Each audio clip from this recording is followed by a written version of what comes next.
नमस्कार, छोटा नागपुर टाइम्स में आपका स्वागत है। 1.5 अरब की आबादी वाला देश और उसके राष्ट्रपति यानी कि महामहिम श्रीमती द्रौपदी मुर्मू का आगमन कल धनबाद की धरती पर होने वाला है। पूरा शहर महामहिम के स्वागत के लिए सज धज कर तैयार खड़ा है। साफ सुथरी सड़कें, चकाचौंध वाली लाइटें, दीवारों पर आदिवासी कला और संस्कृति की उम्दा तस्वीरें, भव्य पंडाल और ना जाने क्या क्या तैयारियां देखने को मिलेगी। जिला प्रशासन और नगर निगम ने सरकारी खजाने का मानो मुंह खोल दिया है। लाखों लाख रुपए पानी की तरह बहाए जा रहे हैं। इतना ही नहीं, राष्ट्रपति के आगमन के मार्ग यानी कि हवाई अड्डा से सिटी सेंटर होते हुए आईएसएम तक के सड़क मार्ग को आदिवासी छटा से निखार दिया गया है। सड़क किनारे दुकान लगाकर जीविका चलाने वाले हजारों लोगों को खदेड़ दिया गया।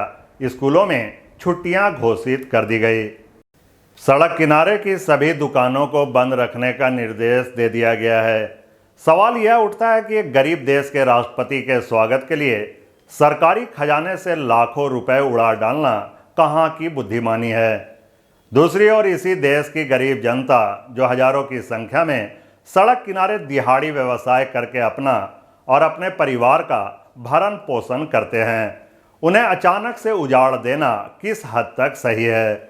अगर यह मामला अतिक्रमण का है तो वर्षों से कायम इस अतिक्रमण को हटाने के लिए प्रशासन ने कोई ठोस प्लान क्यों नहीं बनाया, और फिर महामहिम के जाने के बाद यह अतिक्रमण फिर से नहीं होगा, इसकी गारंटी कौन देगा।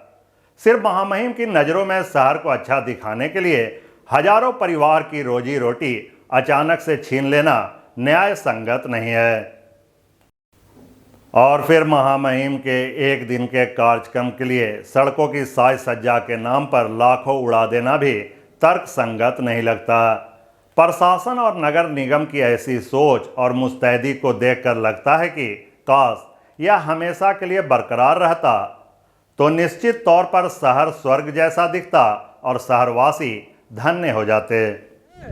ये आदिवासी राज्य में लोग किस तरह से जी रहे हैं।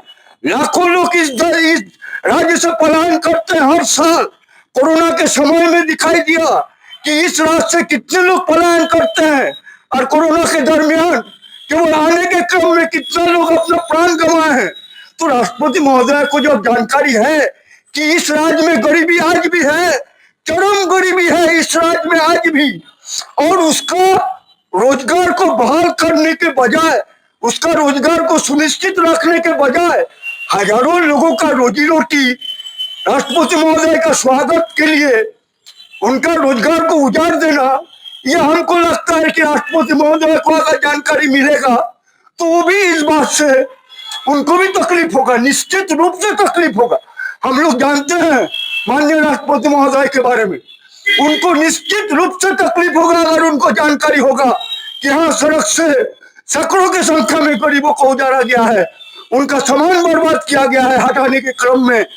तो हमारा कहना है, एक तरफ प्रधानमंत्री महोदय भी बोल रहे हैं कि 2047 तक इस देश को विकासशील देश के जगह विकसित देश के रूप में इसको प्रतिष्ठित करना है विश्व में।